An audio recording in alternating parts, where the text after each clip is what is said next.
Welcome to Changing the Narrative with Red and Stace. And we're here to share our lives and our journey moving to South Africa. We want to thank everybody. I saw quite a few comments already, like before we even got started. So thank you guys so much for tuning in every Sunday. Thank you so much for subscribing. Make sure that you share and make sure that all your friends are watching. I know it's a lot of you that tune in that are not subscribed. I just want you to know that you can come to the cookout. You can come inside, you can get you a drink and a plate. You don't have to be like the neighbor that's, complaining and wonder what's going on. Just subscribe and you can come on into the cookout. We'd love to have you. Mm-hmm. All right, Stace. Okay, before we start this podcast, I got something I want to say. Before we start, just real quick, 2-3 seconds. So this morning I woke up and just started doing my regular everyday thing. My wife started cleaning up a little bit, and then I heard a strange sound. My wife said to the vacuum cleaner, "Don't fuck with me today." I look around like I'm waiting for the vacuum cleaner to respond like, "Yo, don't you fuck with me today." You see that? She told the vacuum cleaner.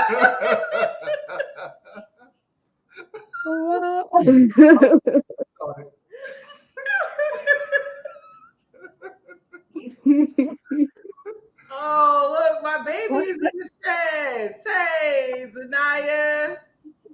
Hey, baby. Oh my God, y'all. Thank you, everybody who's tuning in. I appreciate you. Don't put me on blast like that.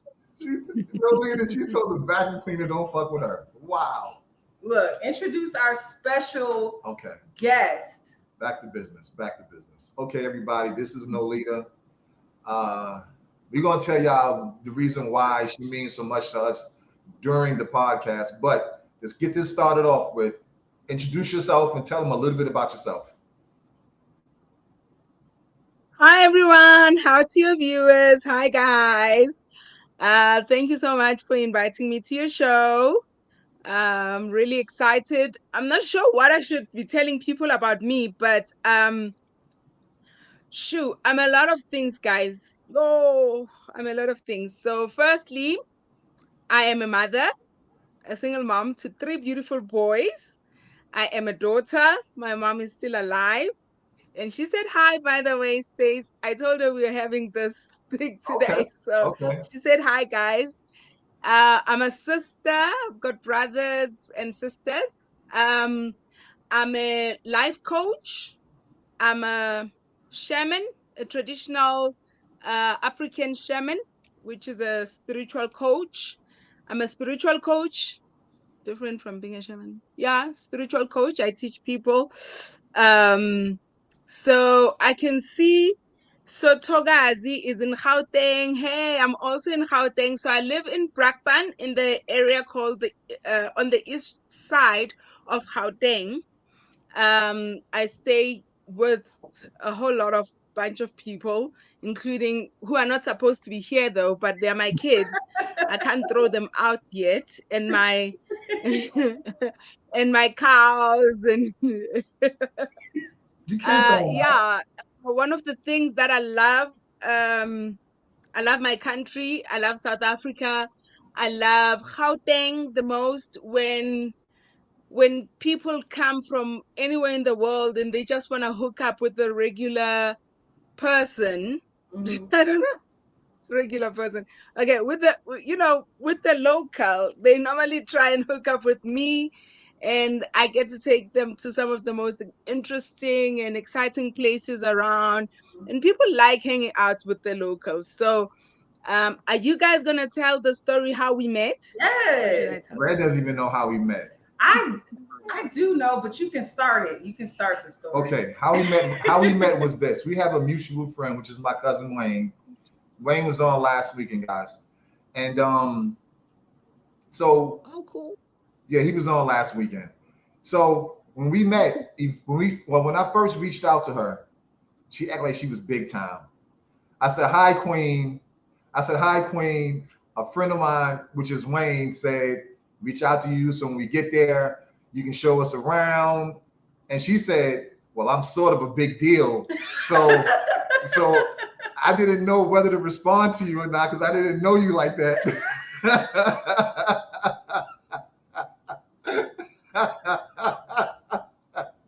So we talked back and forth a few times through Facebook, and I told him we was coming. And when we got there, within maybe 2 days, it was her and us the whole trip.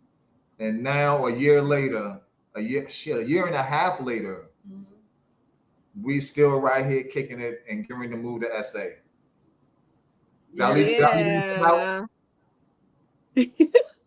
Well, there's few areas which I'm never bougie. That's what you call it, right? Like that. You call it Guys, Lani. I'm the most Lani. I'm not Lani like that, okay? But yeah, when you first made the contact, I was like, who's this person? Because I've been getting quite a lot of those, unfortunately. But then how I met Wayne, I've met Wayne for so many years, I can't even remember. Probably 10 years ago or more. It could be 10 years ago. So my adopted Zulu family. Yay, you definitely um adopted. So I met Wayne 10 years ago. He was in Cape Town. He sends me a message saying, I'm coming to Joburg for a day. I'm looking for a host. So during that time I was doing couch surfing. So before this house got filled up with so many people, it was just me and my son. So we had extra room in the house. So he was like, hey, can I crash at your house? I was like, yeah, cool. So I took Wayne around and showed him and tried to squeeze in something like a 5-day plan into a 2-day. It was packed and he was enjoying it and it was like, wow, I'm in love with South Africa. And we've been friends ever since. So every time someone is coming to South Africa, it's like, you have to meet Nolita. You have to, she's the best host ever. She's gonna show you where to go. She's gonna take you.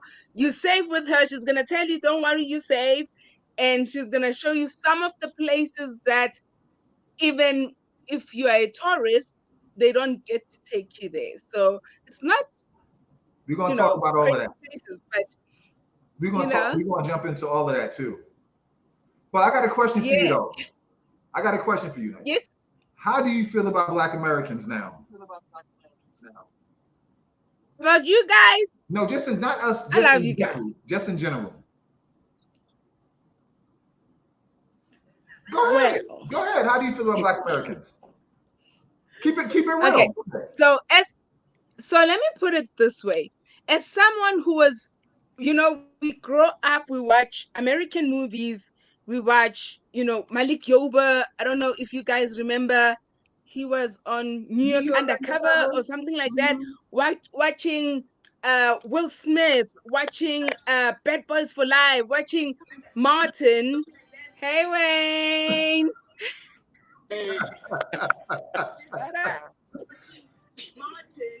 And watching all of that, most South Africans grew up with this thing that, I'm going to go to America, I'm going to act, I'm going to, there's so many endless possibilities. There's an American dream, come to America. There was the come to America as well. So a lot of films and sitcoms that we used to watch were mostly from America. And in my mind, literally, I grew up thinking America is this wow place. But as I grew up, I learned to love my country because I started to travel and go around my country and discover things and the beauty of my country. 2017, here I come. Shoo, I fly to America. Guys, I've never been so disappointed in my life. I've never been. And you know what is the funniest thing? I landed in California, baby. where they say, come to California, you know where ching ching is happening, come to Hollywood. Hey guys, I was like, hey bo, like, yeah, what's happening here? But I now understand. I mean, you guys have a lot of studios, but one of the things I learned was that what you see on TV and the reality, it's two different things. In South Africa, what they don't show you on TV and the reality is two different things. Your expectations might be down here when you come to South Africa, but trust me, by the time you leave, you realize there is just so much to offer and so much that is available that you just didn't even know about. So I think when it comes to Black Americans, sorry to say, when it comes to a lot of Black Americans, one of the things that I then realized, because I had not a pleasure, it was the worst experience ever.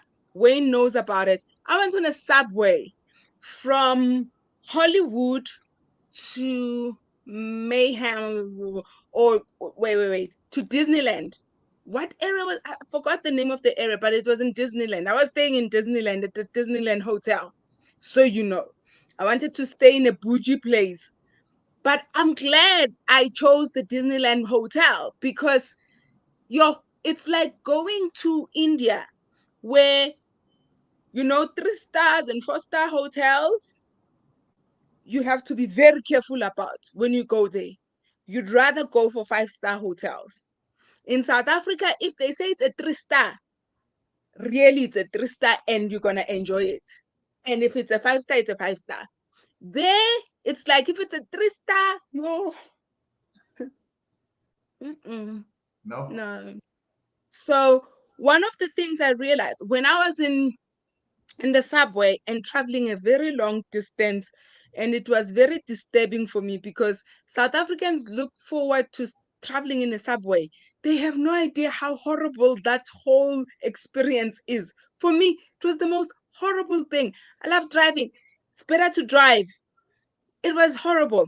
So as I was talking and I'm complaining to this friend of mine, because I can be bougie, guys.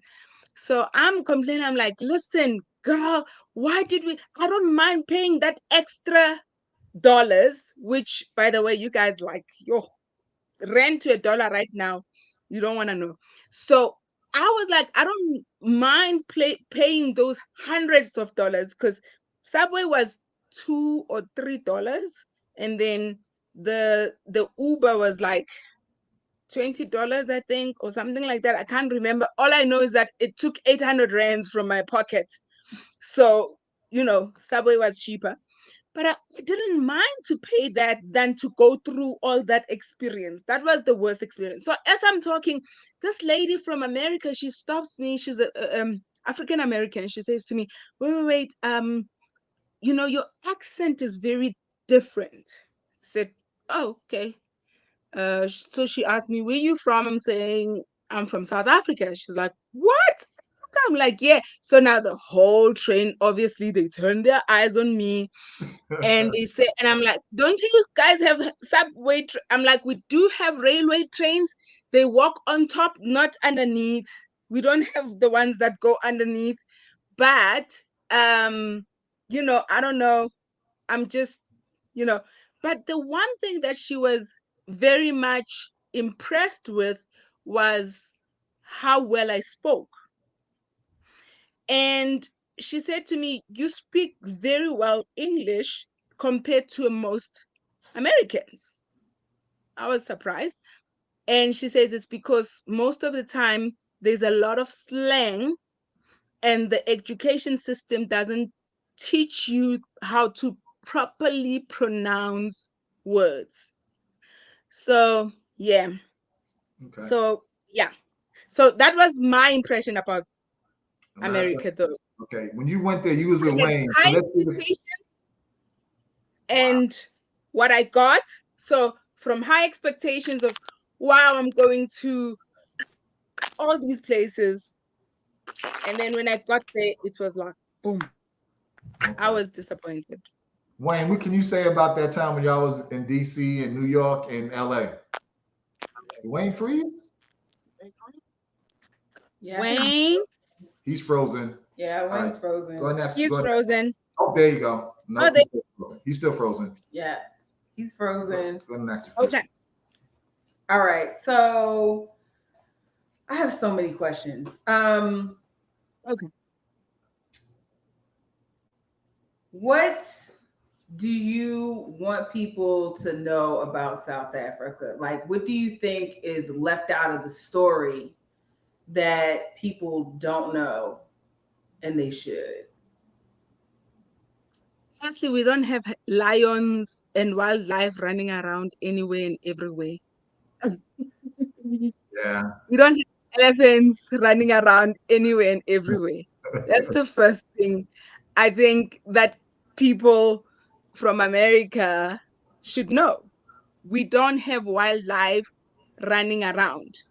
I think the second thing that I need people to understand is that we are such a diverse um, country, Mhm. and diverse as we are, there is all type of nations in South Africa, and a lot of people are moving. I mean, we've got people from Russia, we've got people from England, we've got people from Africa, we've got people from America and all the other countries coming to live here because they love the vibe, um the energy that South Africa has to give, or Africa has to give. So we've got a lot of positive energy within our country. We are a rainbow nation. The reason we say we are a rainbow nation is because we see color. We see in color.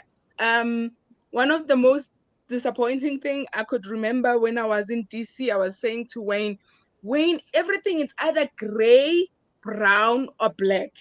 I don't see color. I don't see yellow. I don't see purple. I don't see, all those multicolors that show who, I don't know, your spirit, probably. As spiritual people, we say when we see people, we see them in their color, in their aura of the different aura colors that a person has. So, for me, color means so much. And as South Africans, you'll come to any township, to any suburb, people, they've got colors. Their houses are painted in different color. Mine is yellow. Other people got purple, they've got pink, they've got green, they've got all these beautiful colors, which it's in essence exactly who we are as South Africans. We are such a rainbow nation, and there's so much respect from one side to the next side, depending where you stay, which is very important. I just want to put that out there to say, depending on where you stay. But where I live, in the area where I live, and I think in areas where I've taken you guys, there is just that so much love at the same time. I'm glad you mentioned that. That was going to be one of my questions. We've known each other now for a year and 8 months. You know us very well. We've been all over South Africa, well, Johannesburg. Where do you suggest we get our place at when we move there? And don't say next door to you. Yeah. I was about to say that. But I think South Africa has so much to offer depending on what is it that you want, right?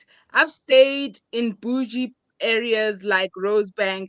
I've stayed in Sandton when I worked at Nedbank corporate. Um, I've stayed in so many parts of the area. Um, area is very important, but it also depends what is it that you want. As a couple, um I've seen. So let me tell you, after South Africa went independent, everyone wanted to um, moved out of, a lot of people actually moved out of townships to go live in the suburbs.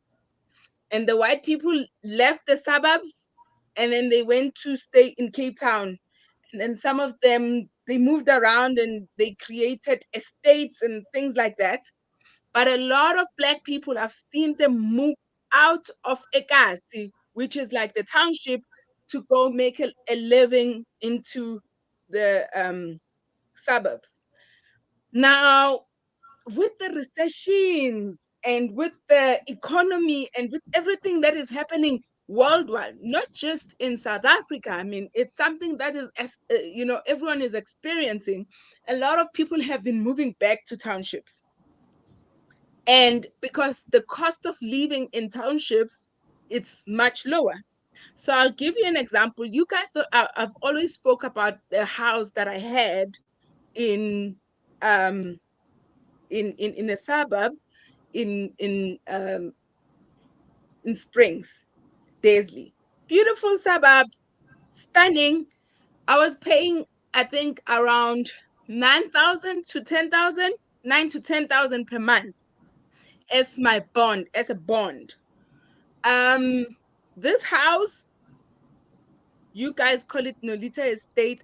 I think it's very small compared to the other house that I had. I've always told you guys that. You call it Nolita Estate, you think it's big. It's not big, it's very small. But then I pay for my bond something like 3,500. You can imagine the difference between 3,000 and 9,000. That's 6,000 difference. Okay. So, and then the cost of living in the suburbs is quite high compared to the township. So I've seen, because of the economy, because of a whole lot of things, people losing their jobs because of COVID-19, people are now coming back and staying in the township. But the thing about the township is that people around the townships, they've made it to be more exciting than the suburbs. You know what I mean? So the life in the township is more exciting than the suburbs. So there's different grades of townships that you need to remember. So there's townships that are bougie, right? So and then there's townships that are like township vibe. So let me put it this way: there's townships that are bougie. So like my township, like where I stay, right? And there's township that's got the vibe. Remember my parents' place? Remember where we went to have the chisanyama and everything? And then there's township where I said, you don't go there. Yeah, Remember? yeah. No matter what, you don't go there. Like, why would you go there? Why? Okay. Yeah. So there's levels. So in life, there's always levels. So, but more than anything, I mean, where I would like for you guys to stay, if I had to choose an area for you, I would choose an area for like Bedford View, Eden Vale type of an area. One, it's closer to the airport. Two, it's like halfway to Santon, because I know you guys love your bougie stuff. So that's where you get there in Santon. But at the same time, it's beautiful enough. It's bougie enough in its own way. By the way, some of the most millionaires do stay in that area. But then it's also closer to the airport, and it's also closer to me. And then it's like you are in the middle of everything. So Bedford View, Eden Vale, you are in the middle of everything. So if I had to choose, I'd choose that area for you guys. Okay. And how far is that away from you? You've been to that area before? Yeah. I've been to Bedford View. Yeah. We've been there a couple times. Yeah. I've every time I have to meet Dwayne, I'm like, let's go to Bedford View, baby. The hip is happening there. It's halfway from Midrand and it's also halfway from my place. So it's like, we meet halfway. So it's a beautiful area. I love Bedford View. Okay. Wayne, what you got for us? Hey, I'm sorry, folks, for the technical difficulties earlier. but I think you can hear me pretty good right now, right? Yeah, everything is good, bro. Wait, Yeah, why right now you we're working off my sleepy? laptop. Earlier we were using my phone, and I'm trying to make it so that if you send it to me on the messenger, Facebook, easily transfer to the browser that I'm using right now, which is a perfect. Okay. Yeah, I'm all cool though. Hey, it's nice seeing you, Nolita. Welcome to Stace and Red's show. And for giving folks good insight on life in South Africa.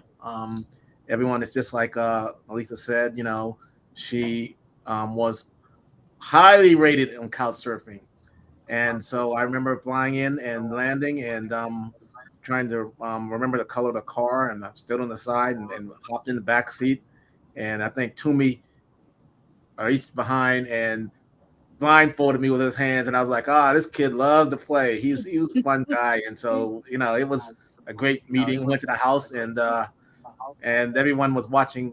I think they were watching like Martin or something like that was on television, and Yes. so I walked in there and did one of those Martin Lawrence antics that I do, like "What's up?" to act like the stereotype American visitor, and it was all good though. And it was great meeting and everyone, and just experiencing life in Nolita's neighborhood, and from there we kick it off from her friends since then. She's like my younger sister. That's what's up. I got a question for you, Nolita. You ready? You ready? Mm-hmm. Yes. Why did you want the lion to eat me when you told me to roll the window down in the car? You both wanted the lion to eat you. Oh, Lion! wasn't trying to make the lion eat you, okay? You told me to roll the window down. And he was like, the lion was in arm reach. The lion was in arm reach of me. You mean paws reach? Paws reach, arm reach, feet reach. Hey, I saw those pictures. It was. You had a little bit of room to work with. No, Wayne, trust me. The pictures don't show no credit, no justice. We was in Lolita. Was we in arm reach? Yeah, they were. But we were safe. Can I just say something? I know I've swum with these sharks before and do all the crazy things, but they were just okay. It was a nice distance. It wasn't that bad, but like they are lazy lions. Like they get fed. They're not trying to hunt. Let me tell you something. Like, try to hunt. They're like chill. Everybody in the world loves dark meat. Everybody loves dark meat. It wasn't going to be this dark meat though. But remember, Stace, you didn't even want to touch the snake. Nope. You didn't want to do the snake. Nope. You didn't want to do you didn't want to do the giraffe, feeding the giraffe. I mean, I did that. So remember, you did though. We had to like convince you. Remember when I called the giraffe a camel or something like that? Yo, Wayne, the whole trip there, man. I had a book sack full of liquor. I'm riding around just getting tossed up the whole time. Yeah. I called the damn giraffe a damn camel, man. Oh my God. Hey, I didn't go with you guys to with the elephants, but how was he rated with the elephants? I was good. I fed them. Yeah, I was nervous because they're huge. They are gigantic, and like all he got to do is just boop, and I'm gone. Yeah. So I was just very concerned. Like they seemed like they were cool and like they were chilling.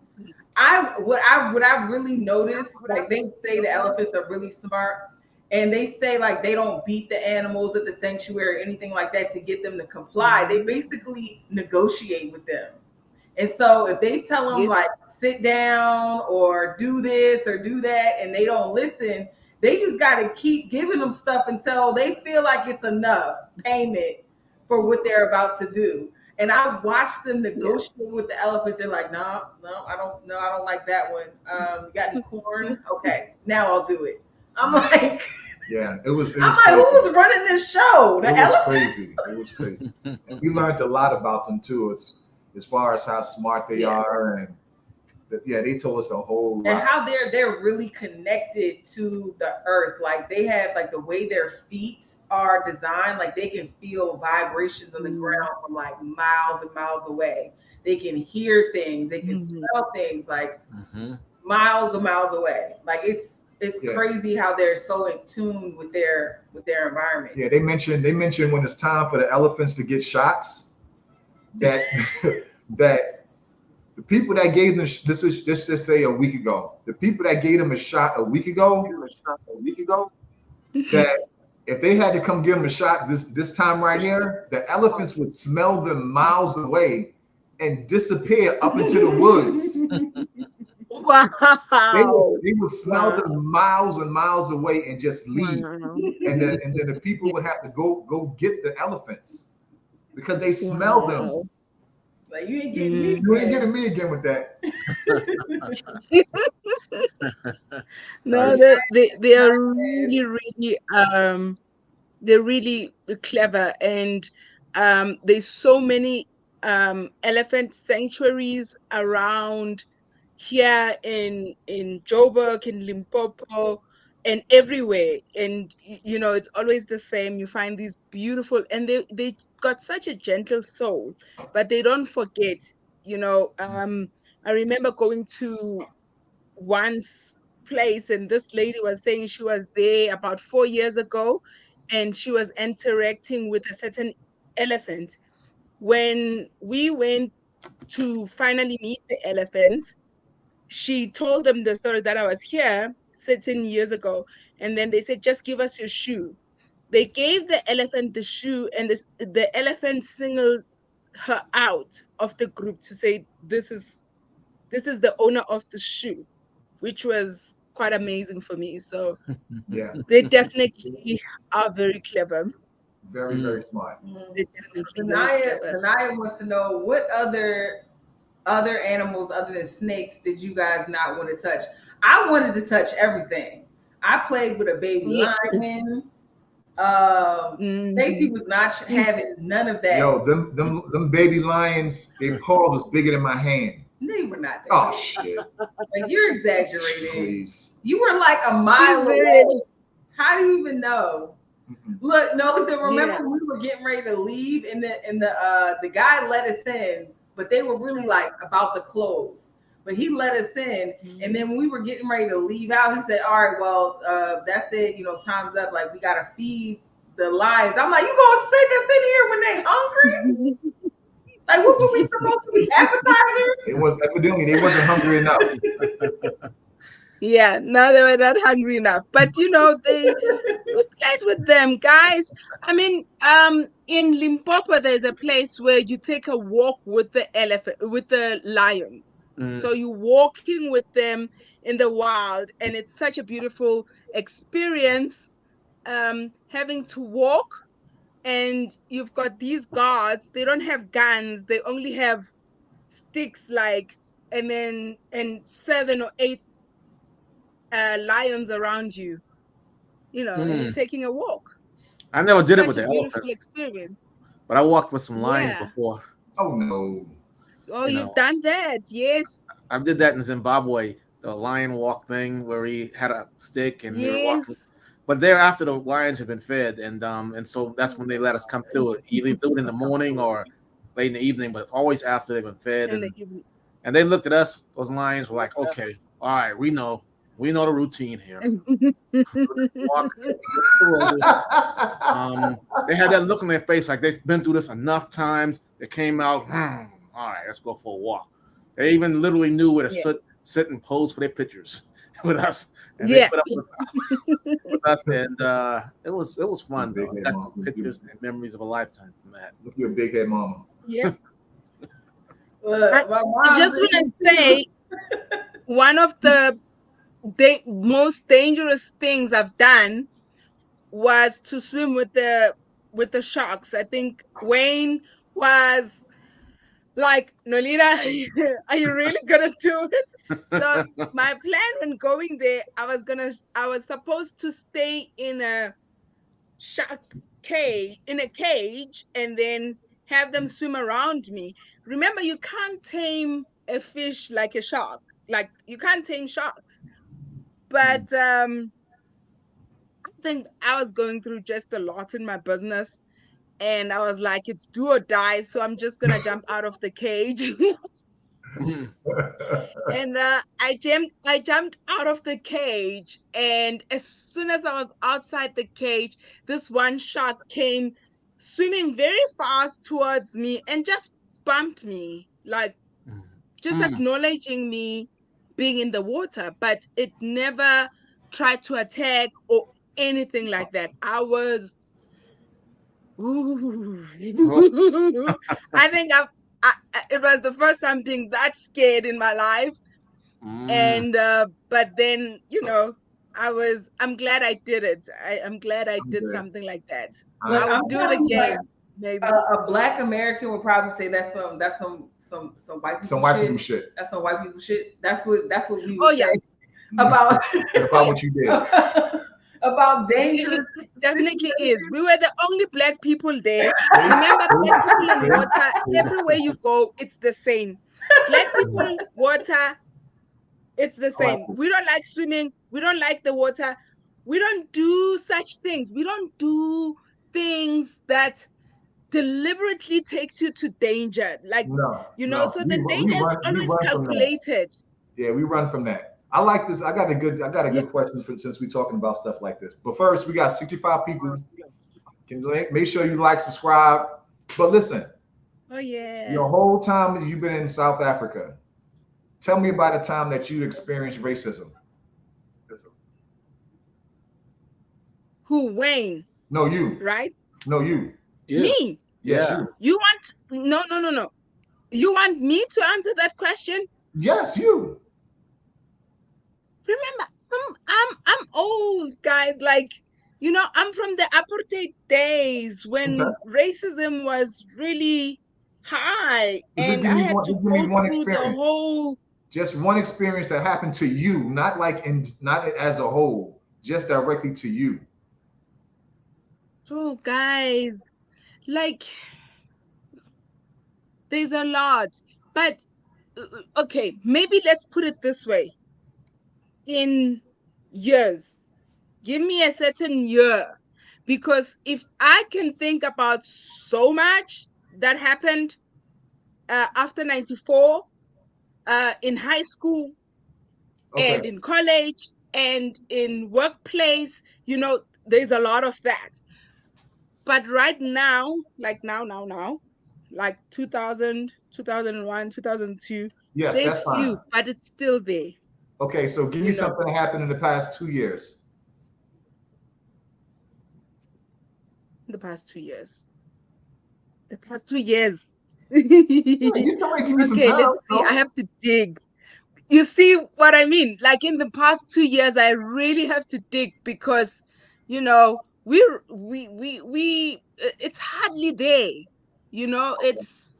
It's few and fine between.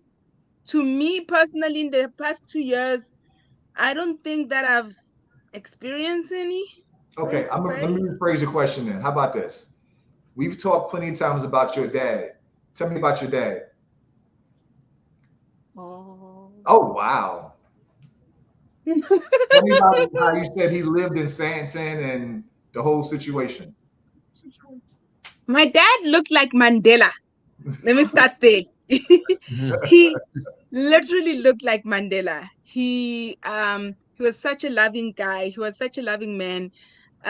He was always open. I think one of the reasons I would always bring people to the country, or how it's actually started, was when I would work and people would be from other countries, and I would ask them, so have you seen South Africa? They're like, yeah, they took us to Mandela House and they took us around. So I know South Africa now. I'm like, you haven't experienced South Africa until you've been to a township, you've hung out with like local people. So I would bring people to my dad's house, and the first thing that would really make me smile. So we would come in the house. I'm like, yeah, this is my parents' house. My dad is here. And then as my dad appears, you get people going like, oh my God, it's Mandela. I'm like, no. So a It's lot just of my people dad. absolutely loved him. It's just He my had the dad. look, he had the walk. Um, he my brother would make prank calls to him and all sorts of things, and people would call him. They loved him. He was such a beautiful, beautiful, beautiful man. He taught me everything I know about trucks and buses. um I think I'm such a strong woman because of him, and I don't take nonsense from guys because of him. That's why I'm single, people. I'm single, but I don't talk nonsense. That's the problem. And it's because of how he showed me love, I guess. Mhm. He was such a beautiful man. Yeah. You May know, his soul rest in One thing right now, Stacey, is also in South Africa. It's if you try to do something racist to someone, it's very easy to potentially get put in jail for that. mhm, You mhm. know, Yeah. so if you are being racist, you just don't even want to try. You keep it in your head, that kind of thing. So that's one reason why it may be sometimes hard for someone to find anything too outright, because unlike U.S., you can get in a lot of trouble, real law trouble. Okay. The most Yeah. subtle. Mm. And right now, another thing, we don't keep quiet. Um, during the apartheid days, Black people were very scared, timid, and quiet about certain things until our leaders obviously was showing us that we shouldn't be taking this.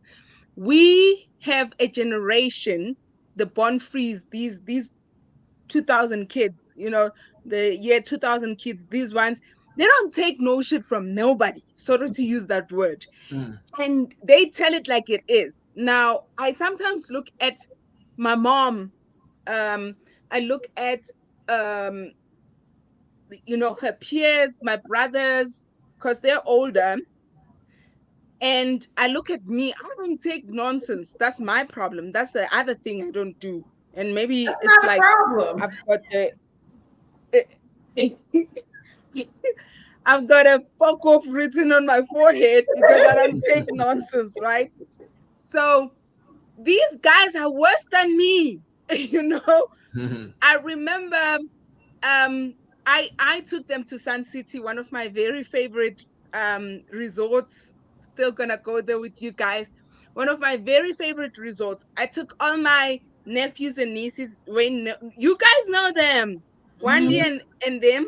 Mm. And I took all of them in a kumbi and they went to Sun City. When they got there, they were making, they were chilling, they were having a vibe in the house. And then apparently some white people were complaining of the noise, right? So these guys, instead of taking it down, they took it to the next level They and the next they level turned because up. they're not scared. They're like, this is our country, guys.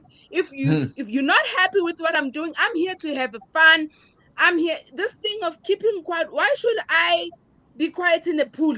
I'm swimming, I'm having fun, I'm gonna scream, and they would scream. So Mm. these white people were like, and tell maybe like the securities to say, oh, we've got a problem in this, and complain about the noise.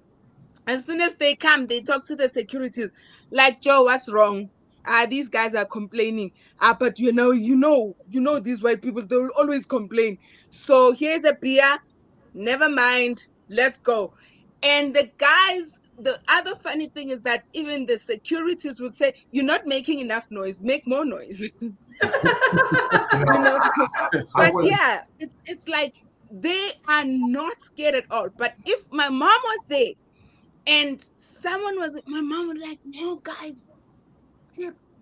do not disturb the white people. I'm like, hey, I then make so much noise at that time. So it's generational. obviously because of where you grew up. On my side, yes, I experienced a lot of apartheid. I experienced when I went to Afrikaanse War School, which is the school I went to in Germiston. We were the first Black kids to go to that school. So you can imagine the amount of racism. You know what? We would fight. We would fight. And hence I'm saying, if you ask me, yes, I've experienced a lot of it. In 1994, we went to Afrikaanse War School. First Black kids in that school. Yes. They can't tell us anything. We would fight. We had the fighting spirit. Some of us, they would threaten, no, if you guys do this, you'll be expelled. Hey, we were like, yeah, Baba, we don't keep quiet.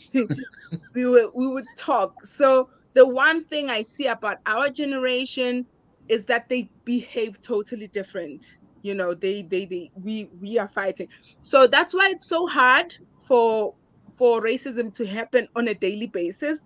But when it does happen, people expose it. So there's a school now, it was in the news, where these kids had a WhatsApp group. These white kids had a WhatsApp group, and they were using racist words, Mm-hmm. and they were exposed immediately.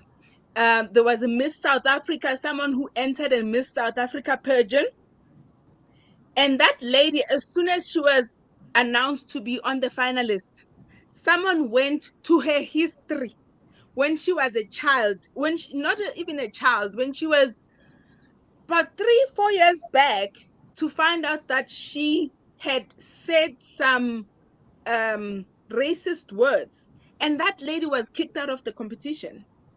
Yeah. So it's like we take it as a real thing and we don't tolerate it anymore. I remember just thinking, wow, the investigative whatever of this person. But I think maybe they went to school together and probably they knew that child, how she was, against Black people, or what she might have posted, because no one would have seen it until that particular lady went back and said, oh, is she a finalist? Let me tell you about this finalist of yours. She has said some really racist things years ago, and that person was exposed. So at the end of the day, it I'm not saying that it doesn't happen, but it's rare that it happens. Yeah. And it's because we don't tolerate it anymore What you at all. described, that happens Like, here. What no. you describe happens here all the time. Like a black person will something will happen, and they're doing really really good, and then they'll dig up some shit that happened to them that they did or said years ago. Yeah. But when we was in Rosebank, I was at the restaurant for breakfast. Woolworth. Yes. Woolies or Woolworth? Woolies? Same thing. Same thing? Okay. Woolies, Woolworths, it's the same thing. So Yep. I've seen they ran out of bacon. No, they had ran out of eggs. And Okay. they said it up front. Well, it's gonna be a few minutes. Can you just wait for a few minutes while they go to this up the street in the mall and get the eggs? So this one white guy, he was just being ignorant. And then there was another white couple that came in, and they told him, well, it's gonna be a wait like 15-20 minutes for some eggs. So they sat down, still knowing it's gonna be a wait. I'm waiting for the eggs, so you can wait for the eggs too. So the white people got up. The white people got up. The whole family got up, and they asked the black lady that was working there, "What's your name?" That lady got up, went into the white people's face, and said her name very, very aggressively. And I was like, that's what the fuck I'm talking about. Don't let them talk to you any old kind of way. That's true. But then on the same token, I understand that these jobs mean a lot. You know what I'm saying? So they don't want to, so guys don't want to get fired from their jobs. So sometimes, guys pick and choose how they handle their battles. But if you can say, you're not gonna talk to me any kind of way, shit, by all means, handle your business. Because I know over here, they can't say what they want to say to us over here. Oh no. Yeah. Oh no. No. They try it. They'll try, but it might get them paused. You know what is the most? Let me tell you 2 things that I was scared of when I was in America, that I know that when I'm here in South Africa, it's something I don't even have to think about. One was the bombs, the terrorist attacks that could happen. And when we were at that subway station, 2 weeks later, that subway station we were at had bombed or something like that in New York. That Mm-hmm. was scary for me. And I think it's Mm-hmm. one of those things that it's always at the back of my mind to say, it was always at the back of my mind when we were there. We're in a conference, and I was thinking, these crazy Americans, because they want where there's a lot of people, and then they start shooting for no reason. They shoot everyone. So Mm-hmm. that was the second biggest scare. The third Understood. biggest scare was just interacting with cops. I just Mm. knew, like, if I'm stopped, I must close my mouth, because I get to interact with my cops in South Africa, and I don't have to fear for my life. But Mm-hmm. when I was in America, I knew that if I'm in this place, I better keep quiet, because yay, Mm. if I might get shot. Mm. I'll do exactly what they say, and I might get shot. I don't have time to say or to reason with anyone. So I think for me, those are probably the three biggest scares that makes me not like America at all.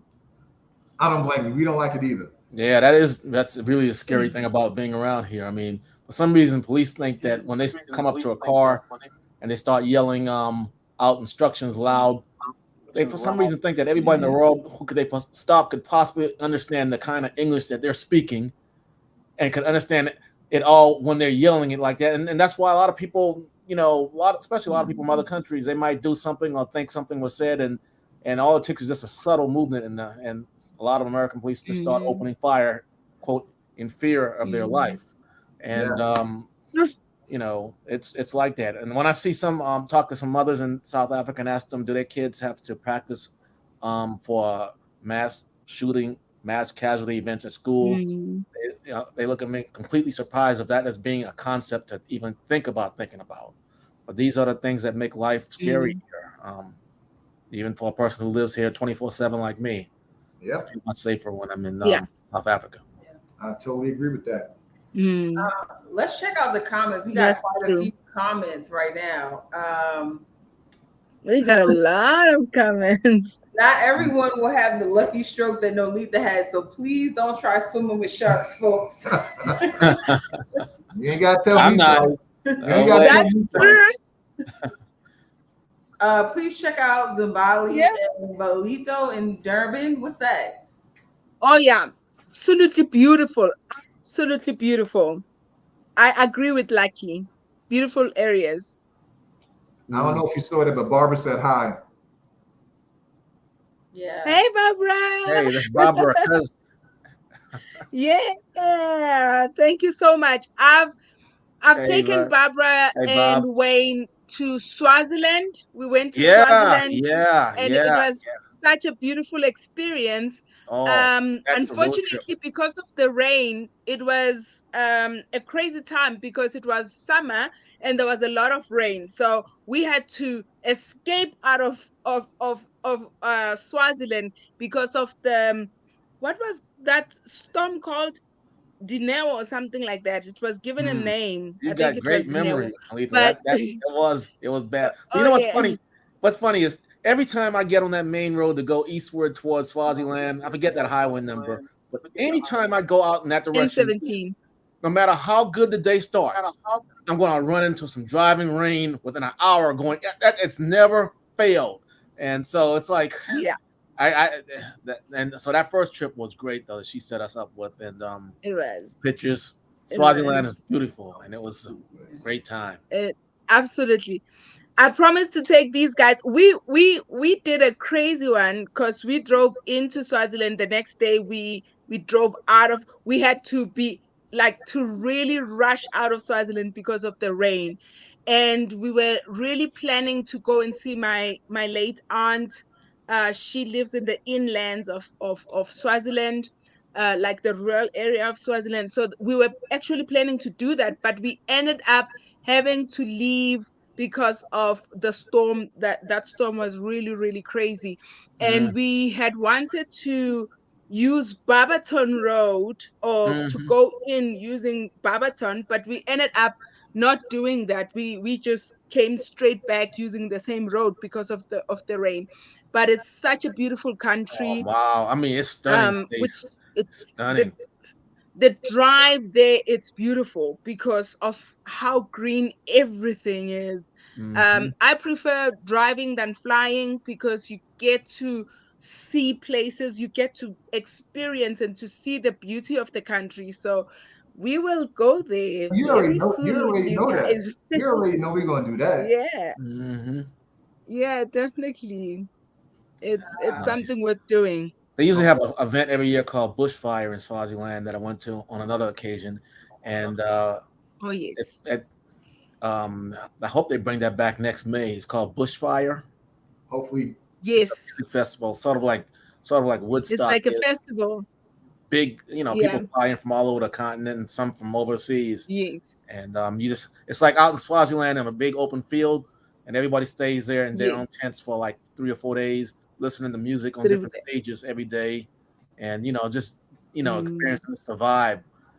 It's a diverse thing. I'd say probably about maybe 20% Europeans. I saw some Americans there, and they Mm. were like, these, women who work for the embassy, and they looked a bit surprised to see, Mm. folks okay. from the whole country that's floating. It's fun though. You'll enjoy that. It is. Hey, Definitely. um, It is. Nolita, how do you pronounce this young lady's name here? Highway. Kaiway? I was right. Highway. Yes. Highway. Okay. Mm. Her experience is my apartheid earliest memory. A white boy spat on my face, and my mom didn't do anything because she was scared. I didn't feel protected because we crossed the road. Now I realize that That we yeah, we were will run. we will run. That I guess run out Yeah. now, something like that. Yeah. Oh, I meant to say. Oops. What she said here? I meant to say a white boy spat on her face. Sorry for the Typos and mistypos. misspellings. Yeah. And she said she was Yeah. 6. I think she said she was 6. Yep, 6 years old. Yes, she did. Mm. Yes. Man, Um, mom was going to you get know, arrested at, if she did anything. during the apartheid time, I like, Wayne knows me, I like teaching a lot.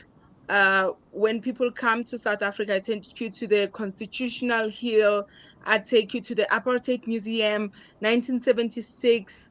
We do this 1976 Hector Peterson walk, so that you can understand how things were during that time. I've got 3 sons. My eldest is 15, and he lives in a different time, but I always remind him of how, or where we come from as a country. And that's why they should never take for granted the freedom that they have, or the things that now they get to do, because it was really, really, really tough.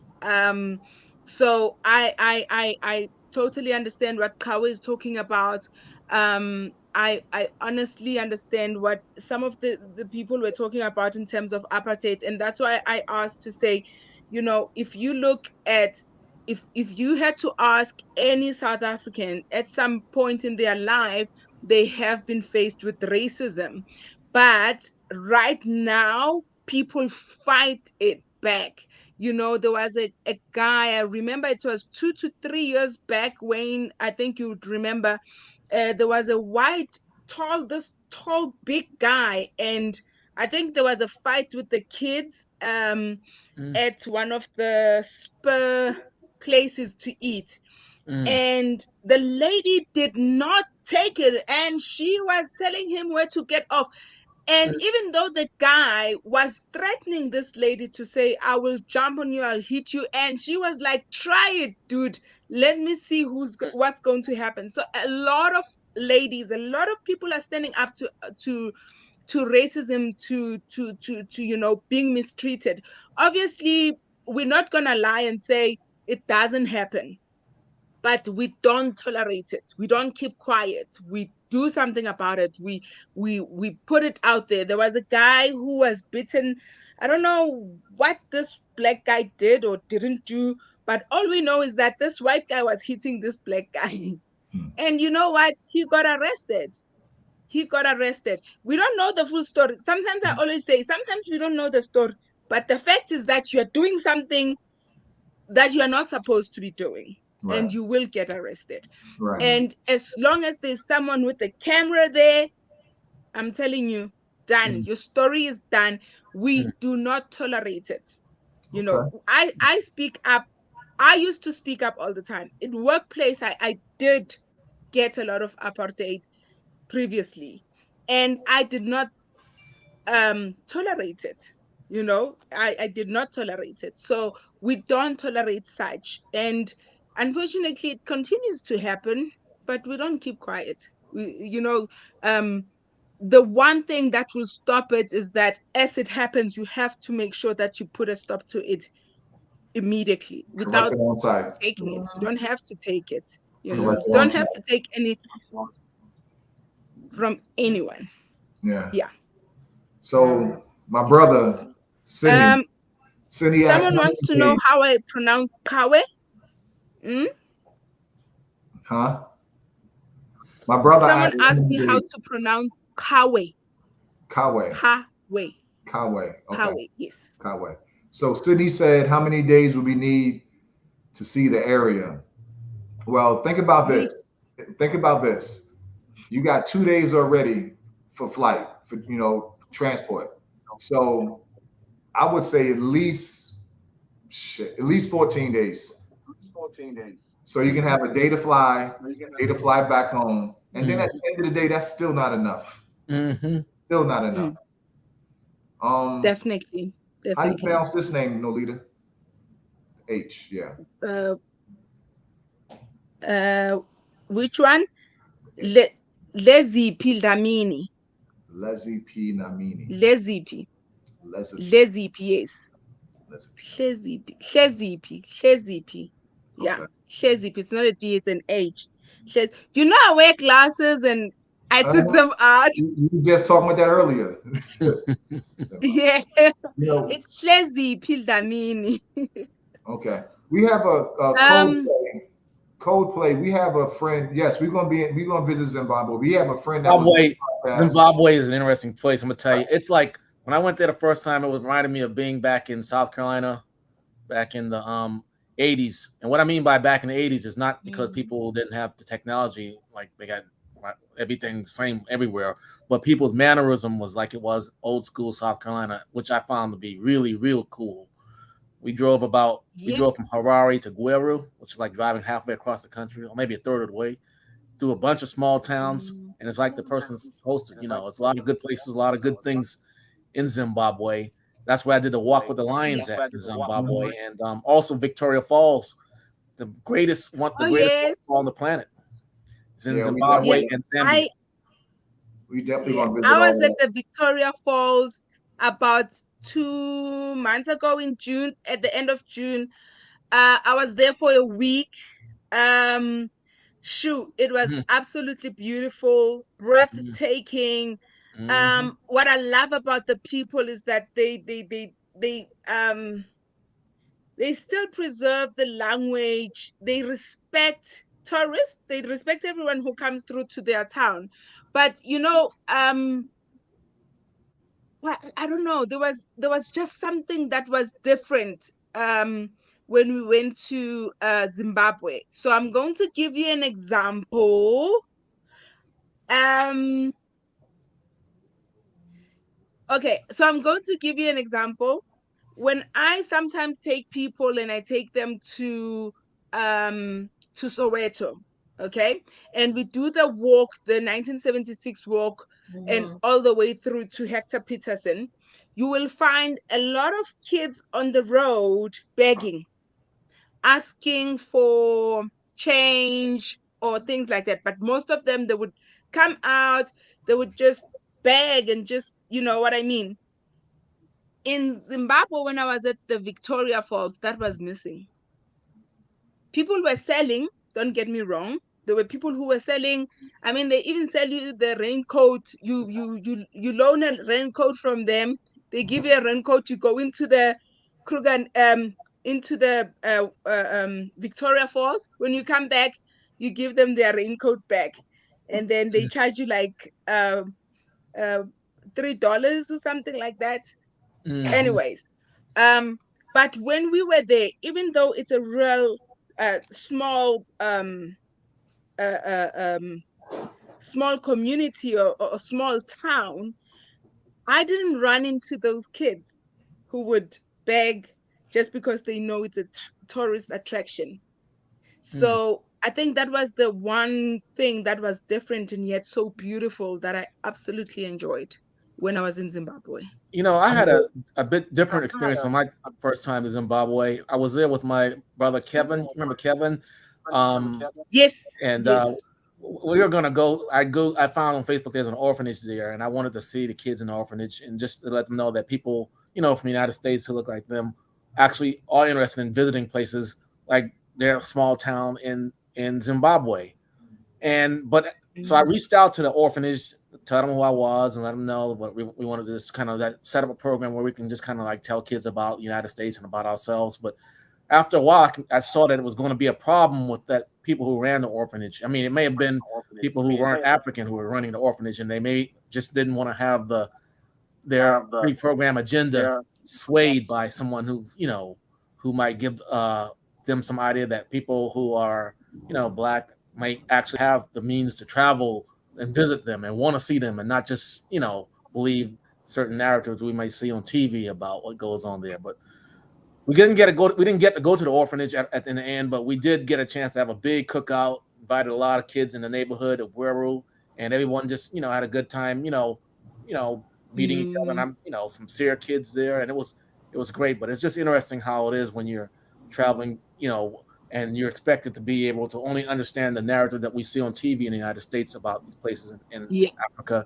and when they see someone potentially threatening that narrative, which is one of these kids probably thought nobody cared about them in the U.S. who are African. We didn't, and anybody like me showing up there would be like they'd have to probably explain how and why someone would want to do these things when they're not probably showing these kind of positive images about African American men and women. And so that's kind of like a weird experience, but there are people like that all over the continent though who have different programs in place, and if you come in, it could be viewed as a threat to whatever agendas or whatever they might have taught those kids, and I'm ready to stomp that out when I can. Okay. Nolita, describe yourself in 3 words. Fun, spiritual, guided. Okay. What's the best piece of advice you've ever received? Oh, my dad. So let me tell you the story. I used to steal my dad's cars and drive when I was 16. My dad found out that Nolita is stealing his cars, and then she's speeding around this township, going to see her friends and then coming back, right? So I kept on asking my dad to teach me how to drive. So he never wanted to teach me how to drive until this one day, I was 16, and he says to me, "Oh, I'm going to teach you how to drive." Here I am, excited, wanting to show off my driving skills to this man. And he puts me on a bus and he says, "You're going to drive a bus." I got scared because I had never driven the bus. It was big. So got into the bus. He says, "Start the bus." I start the bus. He says the gears work the same as a small car. And I was like, "But I don't know how to drive it. I don't know how to drive." He's like, "I know you know how to drive. So drive." So there I go, put the car, and I drive because I've been stealing the cars, ne? And then we got to a crossroad, like it was a traffic light, and we got to a crossroad. I needed to cross to turn, and as I turned, I got nervous. There were cars coming from all areas and stuff like that, and the bus switched off. So when it switched off in the crossroad, in the middle of the crossroad. And now you've got other buses and trucks and cars coming from all over. People are very impatient. You must remember that. So they started to hoot and started making noise. I got worried and I wanted to jump out of the seat. I didn't want to continue driving because now the pressure was just too much from outside. And this is what my dad said. He said, Nolita, shut the noise. You are too focused on what everyone else is saying and is doing. And no one is going to go anywhere right now unless we move, because we were like right in the cross. So no car could go straight, turn, or do anything. They had to wait for me to move. So my dad said, you know what you need to do to move this bus. Do it, but shut the noise around you. And so many times I had to apply that when so many pressures of the world and the him say and them say and the neighbors say and what everyone else says, so many times I make sure that I shut the noise. I don't care what someone else says. I believe he helped me to believe in my own ability and knowing that I know exactly what to do and do it. And I think it's the best advice. You apply it in business, you apply it at work, at school, anywhere. The economy right now, it's driving us crazy and everything. But when you know and you've got the trust and the ability to say, I know how to do this, you shut the noise outside. You apply what you need to do. The next thing you'll be moving. Okay. So I think it's the best advice I've ever got. Well, Coldplay. Why did you guys choose SA over Zimbabwe? Go ahead and take that one out. I mean, I can't really say like we chose South Africa over Zimbabwe because like we kind of already decided on South Africa before, like, I don't know how, like we fell in love with South Africa. Let me explain this. Yeah, you go ahead. You go ahead. You go ahead. I've said it before in a couple of the podcasts.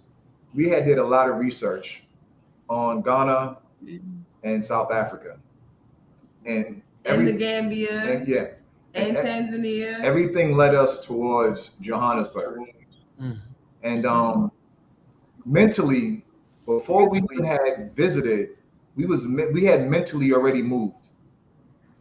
When we got to Johannesburg, we actually had already, like, we was already living there in our heads. We was already living there.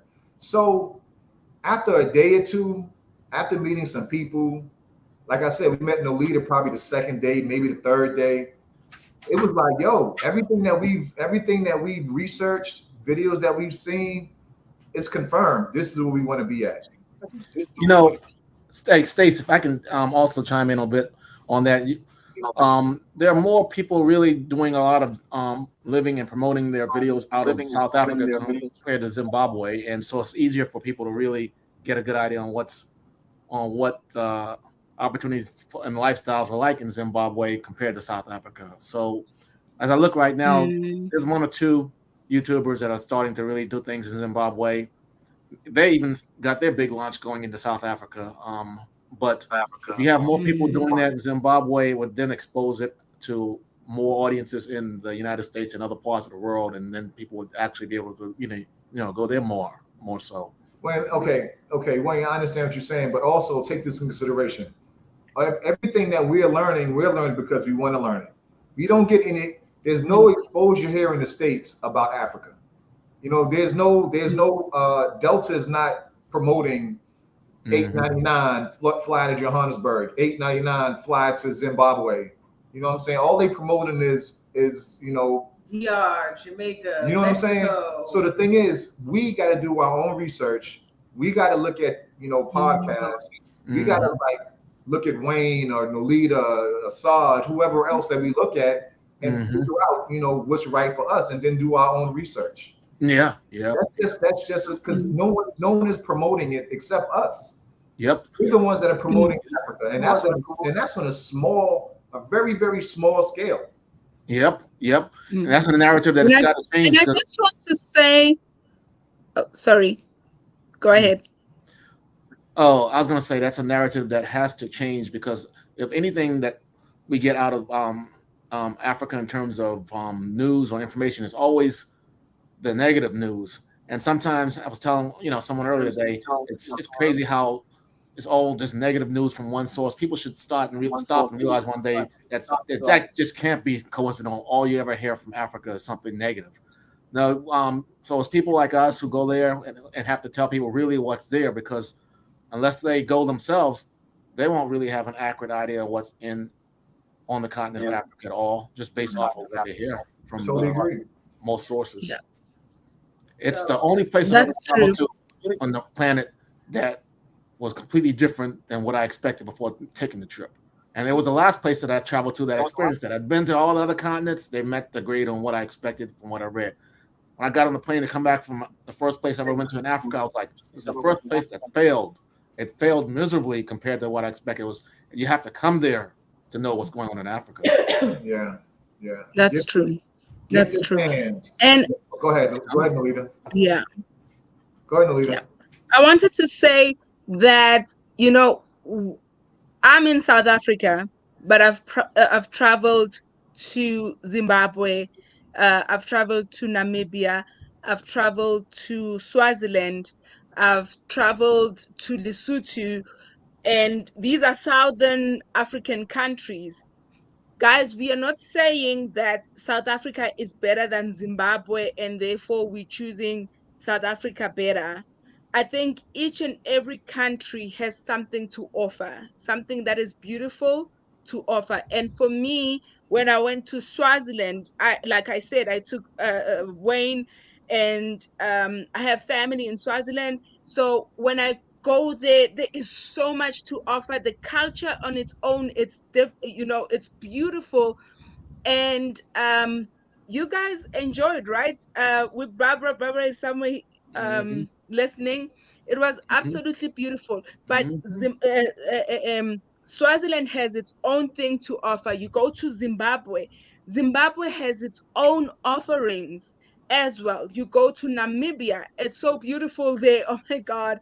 Um, when you arrive in Namibian International Airport, the first thing that you're going to notice is that you are in the middle of nowhere, and it's quite a drive before you see a city, or lights and stuff, to before you know, okay, I'm in a city now. But it's absolutely beautiful, it's absolutely gorgeous, it's got its own things to offer. Wayne was in Lesotho just recently. Mm-hmm. People love going to Lesotho, especially in winter, because of the snow that Lesotho would have. We don't have that much snow, but Lesotho has it mostly, and they absolutely enjoy going there. So what I'm trying to say is that all these countries are beautiful, and it's not because you're trying to choose one over the other. As we speaking to Red, as we speaking to Tracy, we're talking about, oh, we'll be going there.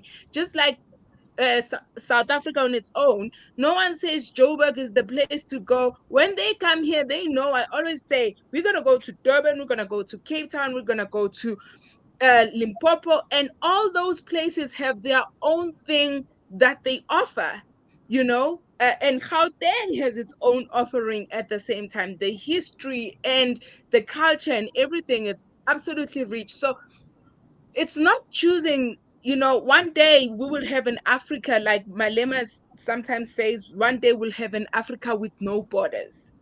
Do I Nice. believe that would happen? That would be beautiful, where Mm-hmm. we have an Africa with no borders, Mm-hmm. where we absolutely love everything. So And it's it's not a coming. preference, It's guys. gonna I just come. wanted to say that. Thank You you. got the question? You got the question? Gifted hands. Question to Yeah. Stace, Red, and Wayne. How you guys planning to make the swift relocation to SA, and how was your extended families taking the news? Is it something they seen it coming? Well, for me, my family has seen me go to Africa many times over the last 10 years, so they should know right now. sometimes when they call me, they ask me if I'm here or there. So they're pretty much adjusted to it. Um, a few have traveled to Africa before and had really real quote uncut experiences like Stace and Red did, and like my cousin Barbara did. What I mean by that is they came on a trip where they were actually able to integrate the the lifestyle and into everything, and not just come in with a big tour company and send them on the cookie cutter routine.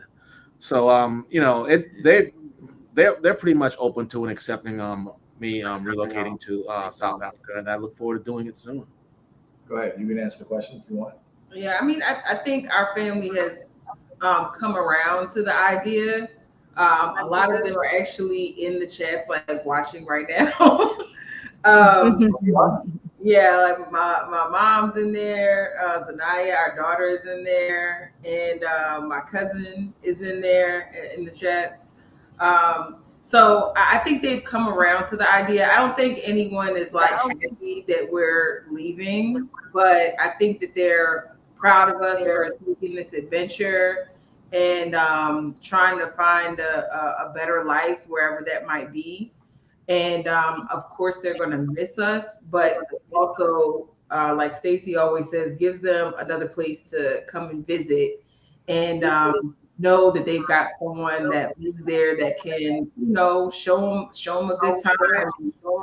They don't have to spend a whole bunch of money, with a tour guide or something like that. Like they know somebody that lives there. So I think it's going to be a really good thing for our families, and I feel like, just like we pass down like negative things generationally, I think that us taking this challenge and moving out of the country, I think that our kids and grandkids at some point may decide like, hey, our parents have property, and they need somebody to come take care of them, and they move, and then more of the family moves, and the next thing you know, we've got a whole lineage in Africa. So I don't know. I'm really looking forward to it. I agree. And Coldplay is he is really pushing Zimbabwe, and I want him. I want everybody to know, like, we plan on Johannesburg being like the home base, but the first couple years that we're on continent, like we're gonna be traveling. We're gonna be everywhere. Coldplay. We have a friend that was on the podcast a few months ago. Her name is Emma. Wayne, you know Emma, and Emma's from Zimbabwe, and I've already spoke to Emma several times. I've told her, yo, whenever you go to Zimbabwe, you might as well just go ahead and leave 2 seats open for me and Red. So Coldplay, I'm gonna make sure I'm gonna reach out to you when we on our way there. Someone asked Nolita to something. So, yep, I wanted to answer about the Zulu coronation yesterday that was happening. We've got such beautiful and rich culture in South Africa. So the Zulu king was inaugurated yesterday, the coronation, where he's now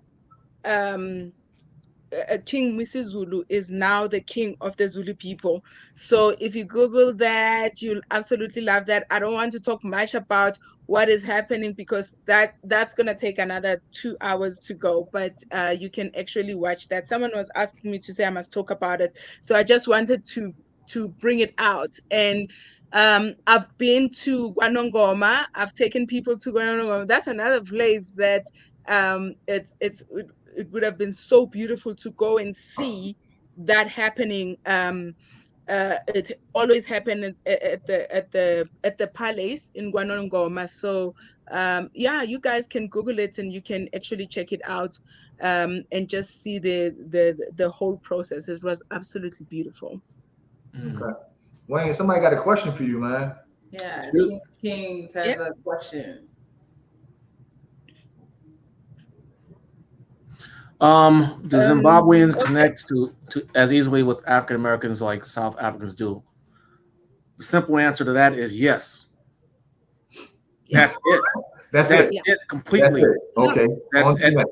I On to can the be in a Let me- conversation with a Zimbabwean on one hand, on one arm, and a South African on the other arm, and to me, it's all the same conversation, the same topic. Same. Now, you know, and Yeah. I'm hoping that the people I'm talking to feel that way too. But you know, and if they don't, I'm like thinking it's weird. It's weird. I mean, but it's all the same thing. I think that the accents in English are slightly different, but that's all it's different, and it's all the same thing.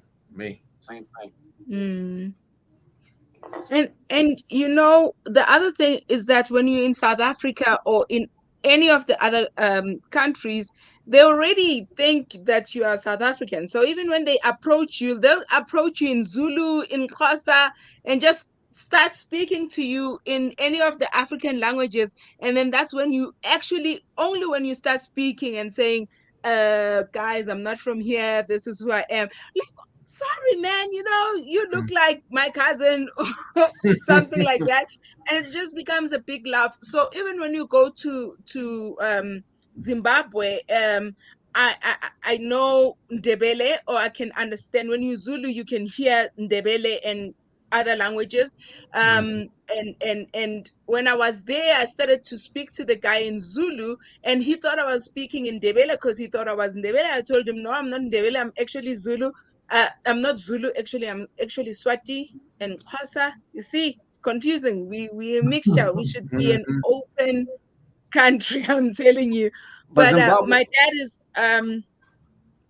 dad is Swazi. He's originally from Swaziland, and my mom, she's originally from Eastern Cape, so she's Xhosa. So I can Xhosa you, I can Swati you, I can Zulu you, I can Debele you.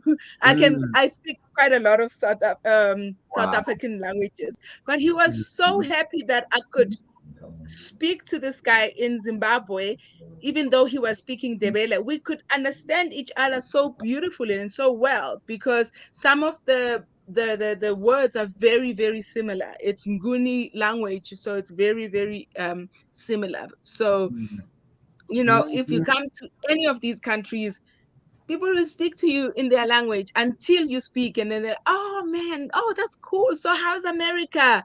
You must come back Mhm. home. That's the first Mhm. thing they say. Come back home. Yeah, come back to Africa. Mhm. Okay. Mhm. Well, we got some good news to tell the 83 people that's watching. December 9th, we up out of this bitch. Right. December Whoa. 9th. December 9th, we're gonna be putting our We're gonna, butts in a plane and we're yes. taking off. December 9th, baby. Mm. Tickets already paid for. Mm. Wow. Ready to rock and roll. Man, I wish I could be packed in that in your suitcase, but I'll be there a couple of weeks later. No, we ain't gonna have no room for you. We got Yeah. all we're So I will definitely be here to welcome you guys. But the following week, I'm off to Durban, baby. You're gonna be on Ah, vacation, right? Vacation? Yeah, I'll be in Durban, but I'll definitely be here to welcome you Okay, sounds guys good. December Sounds 9th. good. Oh no, Um, Nolita. but Keena said y'all need to do dinner. Remember Keena? definitely I would love to. Who is Kina? Keena, remember Keena? Was Keena? Did she meet Keena that day? yeah, Keena was yeah, at you my were at some of the birthday events It party. was from a birthday the party, expats. Keena. Kenna, you remember some of the events that you went to with the other Americans? She I had think short hair. She was sitting at the front part of the table. There go my brother Black Shield. she's got short hair. Don't worry about it. Glasses. Don't worry about it. I'll send you a picture of Would Keena. love Yeah, you to. remember, you know her. Yeah. Yeah, would love to. I'm open to meeting people. You Those know, who don't know Gauteng, which is Uh, who are in the group, who are in Gauteng but have never experienced what we call a Gauteng trip with me. Yeah, holla at me, guys, and then we can do the Gauteng trip, we can do the Swaziland trip, we can do any other trip. When Ray and Red and Stace gets here, we always going everywhere and everywhere and everywhere around. So yeah. And I have the best parties as Mm, these guys. I make the best parties. We have guys, you mm. don't understand. We dance. I We saw the have footages. I big was just parties. sitting So there, yeah. just it looked like a lot of blast. Some of the events that you took Stace and Red to Oh on yeah. on their first trip. So you can Yeah. Oh you can yes, go down. definitely. Dion Yeah, so we February. can definitely connect. Mm. Dion Mm. February said, "Will the smoker be by woo, on the 9th?" I'm selling it, everybody. I'm selling them, not it. I'm selling them. Mm. Oh boy. Mm. Like he's gonna be Yeah. inconsolable. He's gonna be crying like his best It's friend gonna be died. me and a bottle of liquor. He's gonna be And you know, inconsolable. I don't want to sit next to him.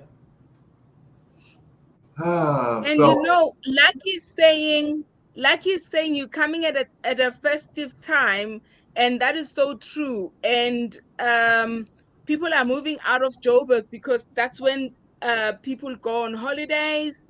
That's when they go to the coast most of the time. So when you come, it might be quiet, but I can assure you it's gonna be hip and happening. It's event after event after event after festival after this get together. It's always lit in December in South Africa. Mm. So believe me, it can be yeah, quiet, but we're whether you gonna be go to the loud. It can coast, be Mm. whether quiet. you It can be quiet lands, all as want. We're gonna be loud. Mm. Trust Mm. me. yeah, We're gonna be loud. it's Mm. definitely going to be beautiful. Beautiful. You will love it. You'll love it. All right, so we Go ahead, do your thing. all right, so we're gonna end the podcast at this point. Like I think is a really good stopping point. Like we're on the way. We're counting down the minutes until we are in country. Um, but we'll see y'all next week. Um, Yeah. what? You wanna say it? Say what? Next Sunday we have Ashley in Africa. Yeah. Right. Be a very, Wow. very good podcast. Ashley in Africa. Mm. Hey, Yeah. she's definitely a popular YouTuber, so Yeah. I definitely people will want to tune in to hear what she has to say. Yes. Yeah. Next weekend. Oh, yeah. Yeah, she'll be on next week. So definitely tune in. We'll see you We guys got, next I think week. I've got one last fast fact to say though, just to end this. Why you get no burning questions? What happened? Are you there? Go ahead, Wayne. Yeah, just one little fast fact to say. It came to me as Nolita was talking about the different languages, and a lot of people may not realize this, but if you've got kids who are in scouting, Girl Scout, Boy Scouts, Cub Scouts, whatever, um, in the United States or anywhere, all that stuff traces its roots right back to experiences in South Africa, maybe 100, 150 years ago. Now, these are things we never hear of in the United States because the narrative is different. But all the things that we see and learn as kids and in these little scouting programs, if anyone in this audience were to just Google up scouting history, Africa, you'll quickly discover really a lot of the stuff, even that we grew up learning in these little things, it all traces its roots right back to the continent again, right back to people. In this case here, would be the people who tried to colonize South Africa, but they had to learn certain things from people who lived there, and those things they came back and retaught as stuff as if they knew. So just a little fast fact there, as you have a good audience here and of things that we may not know of that might be interesting to parents. Okay. Mm. My daughters and Also, I I say wanted to qualified say parents. something. There's a bit of comments regarding crime in South Africa. Yes, um, there's areas like I said of no-go area because of what's been happening. And yes, most of the crime is done by people outside South Africa. But I think crime is everywhere. I don't think there's a country that doesn't have crime, but at the same time we're not tolerating it, we're fighting it, and we making sure that you know there are certain things that you can put in place to actually protect you and your family. So you know, I'm not going to say much, but all I can say is that, you know, wherever I take people, you guys have been to Faraday, you've been to Joburg downtown, you've been to CBD. Township, you've been to places, and yeah, and I would always say, here it's safe. You guys are with me, it's safe. But there were areas where I would say, please don't go there. Like, I don't even go there. But it's Yeah, because of the crime rate. But it happens anywhere and everywhere. But you absolutely. Yep. can't Here live too. your life in fear and not come to South Africa because of the crime. You can't live your life in fear and not do certain things and not swim with the sharks and not, you know, walk with the I'm not lions. familiar with the shark. Okay, Yeah, so you went a little live your far with life that to one. the You went a fullest. little far with that And one. Mhm.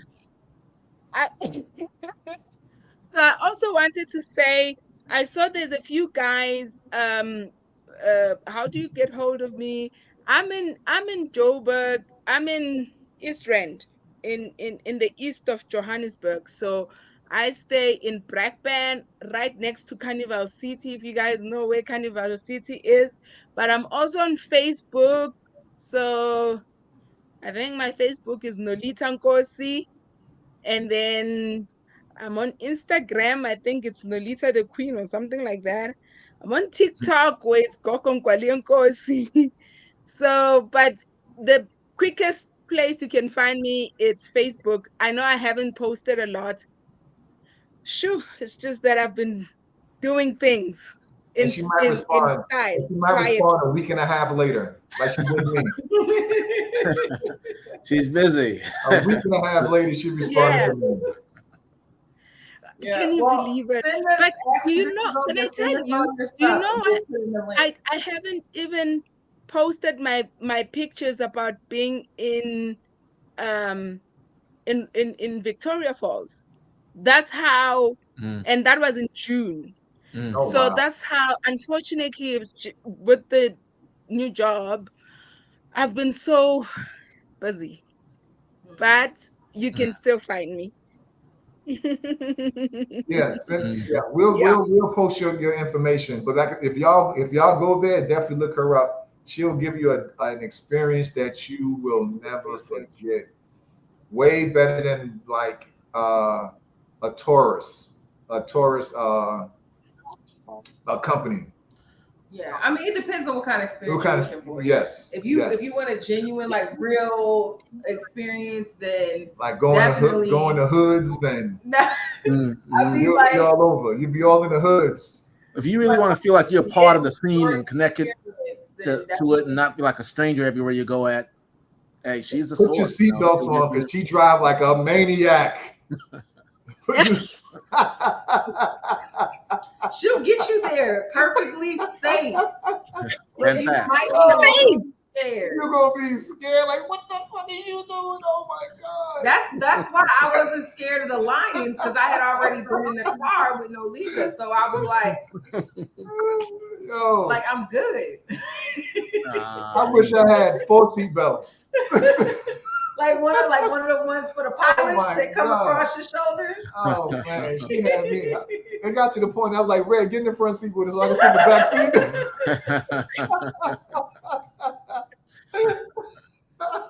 Oh God. Used to it. By the Why end is of it it, I so was going to bad? sleep. By the end of it, I was going to sleep in the car. Like, I was drinking. I'm like, shit. Exactly. She If was I'm gonna go always out, I'm gonna go sleeping in out the car. drunk. If I go Guys, out, I'm gonna go out I drunk. just want to say, one of the safest drivers in South Africa. That's up for debate. She's good. safe I everywhere. wasn't afraid. So, I She's mean,